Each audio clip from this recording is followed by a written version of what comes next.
Aujourd'hui, nous sommes réunis pour aborder un fléau qui nous ronge, notre nation, notre quotidien. Il ne s'agit plus d'un simple enjeu de sécurité, il s'agit de mener une guerre contre des criminels. Chaque jour, la drogue détruit des vies, gangrène nos quartiers, alimente la criminalité de plus en plus violente. Pendant trop longtemps, vous avez laissé faire, il est temps d'agir et d'adopter une riposte implacable. La proposition de loi que nous examinons aujourd'hui est une avancée, certes, mais elle est encore bien en deçà des nécessités qu'impose ce combat. Nous devons frapper fort et frapper vite si nous voulons éradiquer ces organisations mafieuses à la racine. Le trafic de drogue, c'est avant tout une affaire financière. C'est une industrie criminelle, structurée et hiérarchisée qui achète et vend sur le principe du capitaliste le plus ancien, celui de l'offre et de la demande. Le narcotrafic, ou plutôt, et cela plaira à nos collègues de gauche, le narcocapitalisme, c'est 3,5 à 6 milliards d'euros de revenus illégaux. Pour le combattre, il ne suffit pas d'interpeller les vendeurs de drogue en bas des tours et de couper les têtes de réseau. Ces derniers sont immédiatement vampirisés et remplacés par leurs concurrents. Pour mener cette guerre commerciale, il faut s'attaquer à l'offre et dans le même temps à la demande. Or, monsieur le rapporteur, le consommateur est totalement absent de votre loi. En ce qui concerne l'offre, je vous l'accorde, cette loi permet quelques progrès, mais il reste insuffisant. Il faut détruire les flux financiers, frapper au cœur du système et rendre l'activité non rentable. Le principal coût d'achat, ce n'est pas la production, mais la distribution. C'est donc bien au niveau logistique qu'il faut agir. Pour cela, nous serons particulièrement attentifs à l'article 3 bis sur l'accession aux données des opérateurs portuaires et aéroportuaires et au chapitre 2 sur le problème des mules.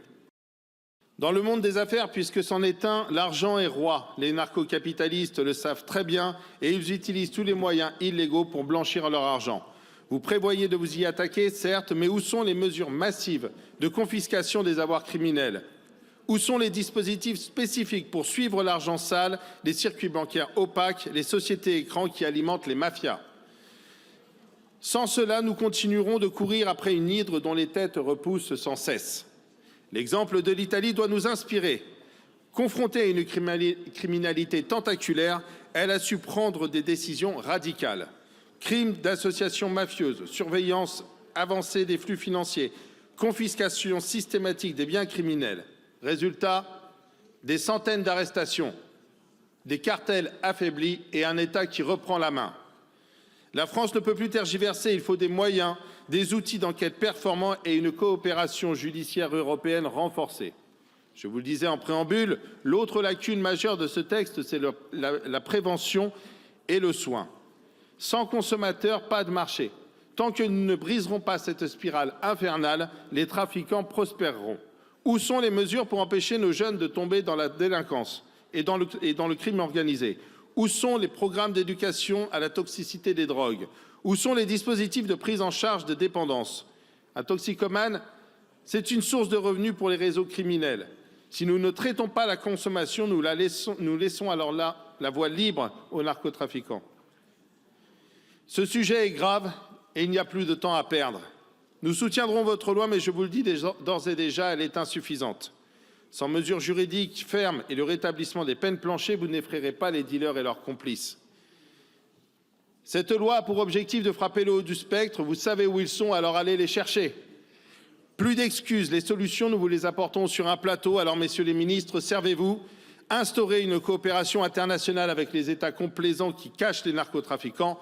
Obligez-les à coopérer avec les services français sous peine de sanctions financières. Renvoyer les criminels et les délinquants étrangers dans leur pays d'origine. Vous avez besoin de nous et nous serons à vos côtés pour faire face à cette extrême gauche laxiste pour qui la solution réside dans la légalisation et la dépénalisation. Je vous le dis, à chaque recul, ce sont les trafiquants qui avancent. Extrémistes de gauche, comment faites-vous pour regarder en face les forces de l'ordre alors que vous les envoyez au front sans armes ni moyens? Vous êtes la honte de cet hémicycle. Votre illusion d'une solution miracle qui résiderait dans la légalisation du cannabis n'est qu'un mirage. L'expérience des Pays-Bas, du Canada et des États-Unis le prouve. La consommation augmente, le marché noir persiste et la criminalité s'adapte. Au Rassemblement national, nous refusons l'inaction et le renoncement. La France doit se doter d'une législation efficace, d'une répression sans compromis et d'une stratégie cohérente. L'heure n'est plus aux demi-mesures, il faut frapper vite et fort, il faut agir maintenant.